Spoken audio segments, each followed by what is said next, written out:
Сайн байцгаана хүүхдүүд ээ. За өнөөдрийн хичээл бол олон гишүүнт гэсэн хичээл байгаа. За энэхүү олон гишүүнтийн тухай ойлголтыг ашиглаад бид нэр айлгуурын хэлбэр бутархайг айлгуурын бутархайд нийлбэр тавих гэсэн ерөнхий зорилготой юм хичээл байгаа. За тэгэхээр хичээл эхлэхээс өмнө нэг юм жишээ аваад үзье. 2 их баах нь x-ийн 3 дээр нэмэх нь 2-ны x дээр 2x-ээр нэмэх нь 1 гэсэн. Энэ хоёр бутархайг хооронд нэмээрэй гэсэн энгийн хэлбэр даалгавар байна тийм ээ. За мэдээж бутархай тоон дээр бутархай тоог нэмэгч байгаа учраас хооронд нь ижил хойртой болгож орж нэмэн тийм ээ. За ижил хойртой болгохын тулд бутархай хүртэр хойрыг ижил тоогоор үржүүлээд өгч. За салбад үржүүлж өгөөд за ийм хэлбэр бутархай гарч ирж байгаа. За энэхүү бутархайгаа цаашаа хоёроор хаалт үржүүл задлаа, нэгээр хаалт үржүүл задлж чинь тийм ээ. За ийм хэлбэрт шилжсэн байна. За энэ үүнийгээ цаашаа одоо нэмэх үйл ижлэхэн хойртой учраас одоо хүртэрүүдийн хооронд нь нэмж болно тийм ээ. За хүртэрүүдийн хооронд нэмлээ 4x дээр нэмэх нь x-ийн 3 гэсэн бутархай гарч иж байна. За энэхүү x-үүдийн хооронд нэмэгдэхэд үзвэл 5x-ийн 1 хуваах нь x-ийн 3 нэмэх нь 2x дээр нэмэх нь 1 гэсэн мөн нэг хэлбэр энгийн бутархай гарч иж. Яагаад хэлбэр бутархай гэж ихлээр энэхүү бутархайн цаашаана тийм ээ хураагдахгүй тийм ээ үл хураагдах бутархай байдалтай харагдаж байна. Эндээс цаашаа хэлбэрчилж хураах тийм ээ үйл бол олдохгүй байгаа нь харагдаж байна. За ингээд тэгвэл бид нар эндээс ямар дүгнэлт гарах вэ? Энэхүү хоёр бутархайн нийлбэр нь ийм байна гэж харж болж байна. За тэгвэл саяных бутархай маань тийм ээ нөгөө талаас нь аваад үзвэл 5x-ээс хасах нэг хуваах нь ийм гэсэн энэ нийлбэр маань энэ хоёр бутархайн нийлбэрт бичнэ гэж ерөнхийд нь бол хэлж болох гэдэг. Гэх мэтлэн бутархаануудыг тийм ээ хэлбэр бутархаануудын нийлбэрт олж бол тавиад байж болж байна тийм ээ ингээд ажиглавал бүгд нийлбэр тавиад байж болж байна. За тэгвэл бутархай тус бүрийн тийм ээ айлгуурын илэрхийлэл тус бүрийнхээ хүртэр хуваарийг нь бүгдээр жоохон ажиглая. Юу гэж ажиглаж болж байна вэ гэхээр хуваарийн зэргүүдийг харъя. Энд x-ийг 2x-аар үржүүлэхдээ 2x-ийн квадраттай хүртүрдээ бол яг нь x-ийн 1 зэрэгтэй байх нь. Иймэрхүү байдалтай харагч. Энэ өөрөөр хэлбэл ямар хэлбэртэй байгаа нь зөв хэлбэртэй байна гэж хэлээд. Зөв хэлбэр хэлбэртэй байгаад.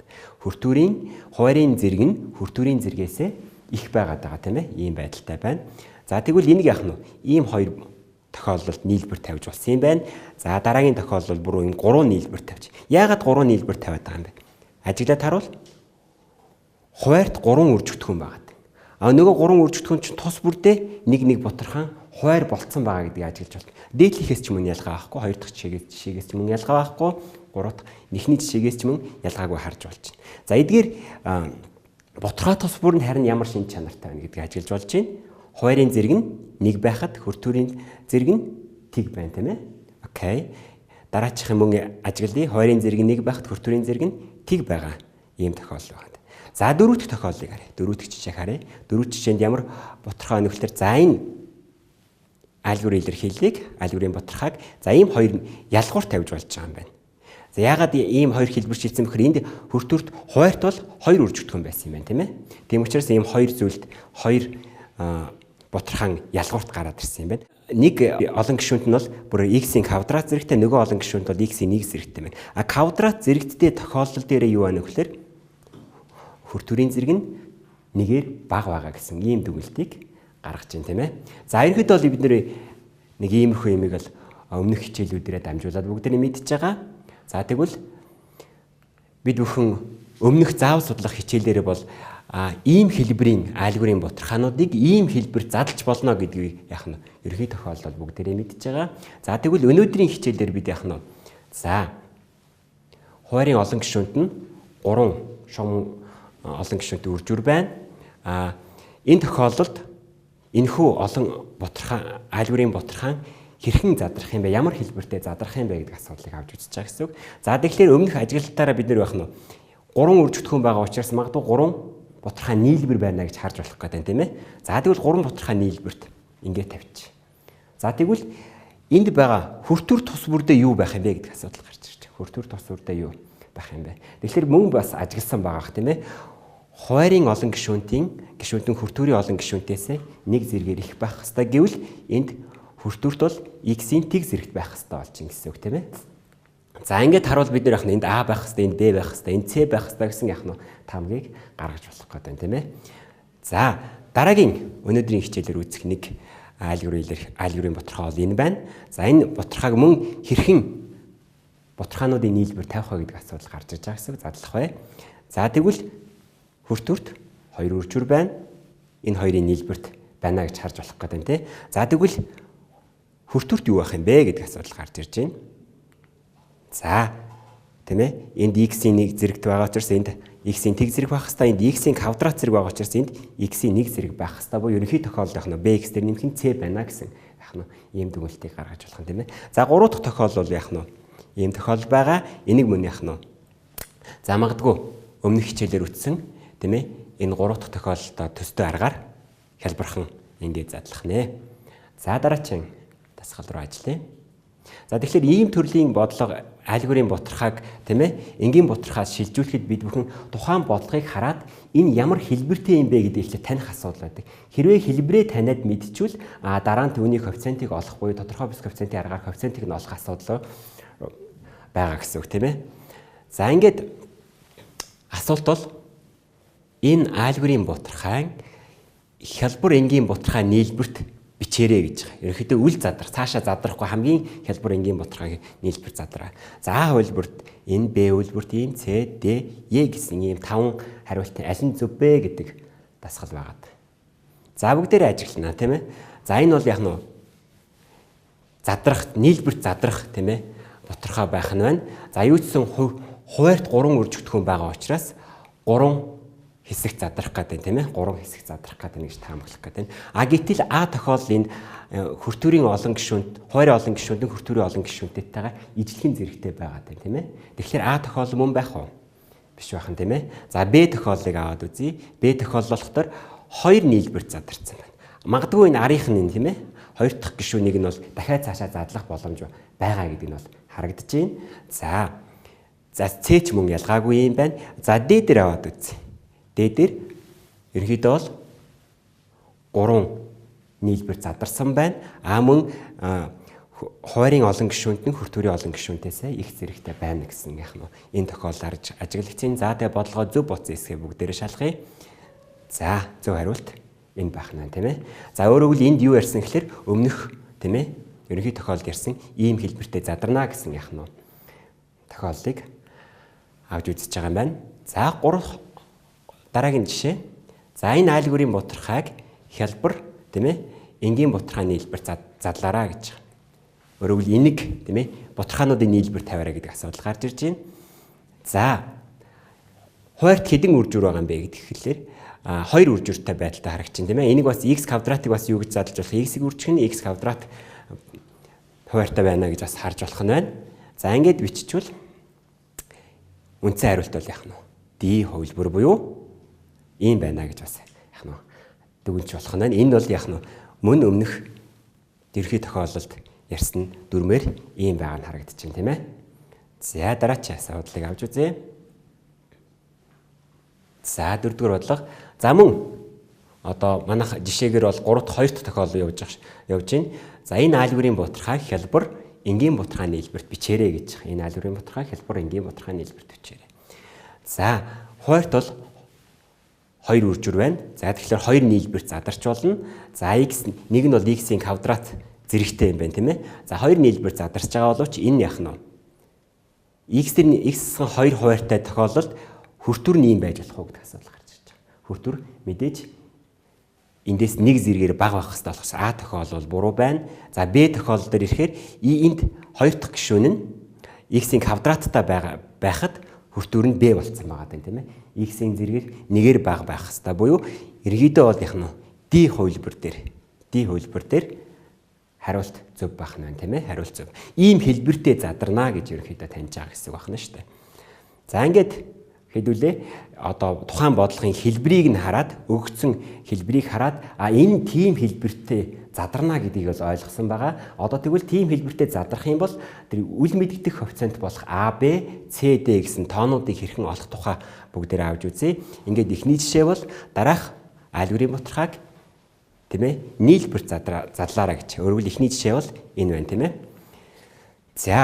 За тэгэхээр энэ ямар томьёо ерөнхий тохиолдолд хамаарад байна вэ гэхээр AX дээр нэмэх нь B хуваах нь PX дээр нэмэх нь Q үржих нь RX дээр нэмэх нь S гэсэн яах нь ийм хэлбэрийн альберийн боторхой юм байна. Энийг бол яг нь ийм хэлбэр задлж болно гэдэг бүгдээрээ мэдчихэж байгаа. За ингээд задлаад бичвэл энэхүү тийм ээ гишүүн ингэж гарч ирж байгаа юм байна. За эндээс яг нь 2x дээрс 2-ийн хуваар нь бол 2x-ээс ханыг хойр нь бол те x-ээс x дээр нэмэх 1 гэсэн 2 хуваартай ийм задрах юм байна. Өөрөөр хэлбэл энэ хоёр боторхой хоорондоо яг ямар гэсэн үг вэ?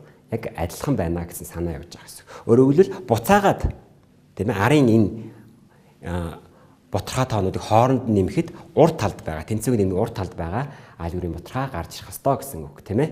За ингээд аваад үзвэл мэдээж боторхой тоон дээр боторхой тоог нэмэх үйлдэл гүйцэтгэхийн тулд ижил хойрогоод эмэгтгэж чинь эхнийхт x дээр нэмэх 1 хоёр дахьт нь бол 2x-ээс хана гэдэг хойрогоод за энэ нь яах нь энтэй яг адилхан байх хэвээр буюу ижил хойртой болсон учраас хооронд нэмээд эмэгтгэхэд яах нь x нь хоёр боторхойтой хоорондоо тэнцэнэ гэдэг бол хүртүүрэнч тэнцүү хойрынч хоорондоо тэнцүү байх хэвээр гэсэн. Гэтэл хойрууд хоорондоо тэнцүү байгаа тохиол хүртүүрүүд хоорондоо тэнцүү байхаас өөр аргагүй гэсэн үг тийм ээ. За тэгвэл x нь бол яах нь энэ олон гишүүнттэй тэнцүү байна гэсэн дүгнэлтийг бол гаргаж болох нь байна тийм ээ. За ингээд тухайн олон гишүүнтэй бол эмэгтгэе бүлэглэе тийм ээ. За ингээд яах нь x-ийг ялгаад за мөн сул гишүүдийн хооронд нь ялгацсан байна. За гэтэл x л байгаад байгаа. X-ийн ард бол тоо байна гэдэг нь сул гишүүн нь тэг байна гэсэн дүгнэлтийг гаргаж болж байна. Өөрөөр x-ийн өмнөх коэффициент нь 1, a дээр нэмэх 2b тэнцүү 1, a-гаас асах нь b бол тэг юм байна те. Эндээс a b-ийг хэд гэж болтох нь 3-1 3-1 гэж задарч байгаа. Өөрөөр хэлбэл яах нь энэхүү альберийн боторхой нь ямар хэлбэр задарсан байх нь ийм хоёр энгийн боторхой нь нийлбэрт яах нь задарч болох юм байна гэсэн дүгнэлтийг авах эндээс гаргаж болохоор байна тийм ээ. За дараагийн жишээ аваад үзье. За ямар жишээ байгаа гэхээр 2x дээр нэмэх 3-ыг хуваах нь x-ээс 1-ийн квадрат гэсэн ийм альберийн боторхойг яах нь хоёр альберийн боторхой нийлбэр тавих асуудал хэлбэр боторхой нийлбэр тавих асуудал байгаа. За энэ нь бол ерөнхий тохиолдол яах нь энэ дөрмөнд захирагдж байгаа гэдэг бүгдээрээ ажиглаж байгаа байх. За эндээсээ мөн саяны ярьсан зарчмаараа хургалтуудаа хий. Энэ хоёрын нийлбэр бол энд байгаа боторхойтой яг тэнцүү байх хэвээр. Ижил хойрогоод эмэгтгэлээ x дээр сасах 1 хойр төглөө. Тийм ээ. За ингээд яах нь хоёр боторхойгоо хооронд нэмлээ. Энэ нэмсэн боторхой нь урд нэмэгдээд гараад ирсэн боторхойтой яг тэнцүү байх хэвээр. Буюу хойрууд нь тэнцүү учраас хүртүүрүүд хоорондоо тэнцүү. 2x дээр нэмэх нь 3 яах нь a гурчин x-ийн 1 нэмэх нь b-тэй яг тэнцүү байх хэвээр. Буюу эндээс яах нь a-гийн өмнөх x-ийн өмнөх коэффициентууд тэнцүү, сул гишүүдүүд хоорондоо тэнцүү байх хэвээр гэдгээс a тэнцүү 2 хасгаа дээр нэмэх нь b тэнцүү 3. Эндээс ямар дүгнэлт гарч ирж байгаа вэ? a тэнцүү 2 b тэнцүү 5 байна гэсэн яах нь ийм дүгнэлтийг гаргаж ирж байгаа. Тэгвэл энэ ямар боторхой нийлбэр задрах боломжтой байсан бэ гэхээр 2-ыг хуваах нь x-ийн 1, 5-ыг хуваах нь x-ийн 1-ийн квадрат гэсэн яах нь ийм хэлбэрт задрах юм байна гэж дүгнэж болохоор байна тийм ээ. За гэх мэтлэн бид нэр ямар нэгэн альберийн боторхой өгөгдөхөд түүнийг яах нь боторхой тоонуудын нийлбэрт бол задлаад байж болох юм байна. Тэгэхээр тухайн тохиол ямар хэлбэрээр өгөгч байгаас хамаарат бас яах нь өөр байх нь байна тийм ээ. Өөр байх нь байна.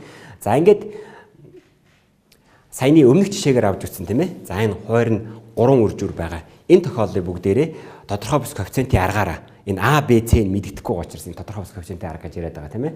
Энэ аргаараа a b c d-ийг бүгдээр олгоё. За ингийн тулд яах нь энэ альберийн боторхой маань ийм нийлбэртэй яг тэнцэх хэвээр гэж үзэж байна тийм ээ. Ийм нийлбэртэй яг тэнцүү гэж үзэж байна. За тэгэхээр ард талын энэ тэнцүү байх зүйлийг хооронд нь нэмээд үзэхэд энэ уртлын зүйл буюу тэнцвүүгийн нэмгийн урталт байгаа илэрхийлэл гарч ирэх хэвээр. Тэхийн тулд ижил хойр өгжөөж нэмэн тийм ээ. За гишүүнчлэн одоо солбож ерөнхий хойр өгсөн байна тийм ээ. За ингээд ерөнхий хойр өгөөд хаалтаа үржүүд задлаа тус бүрд нь эмэгтгэж байна. За сайн хараараа эмэгтгээд явлаа.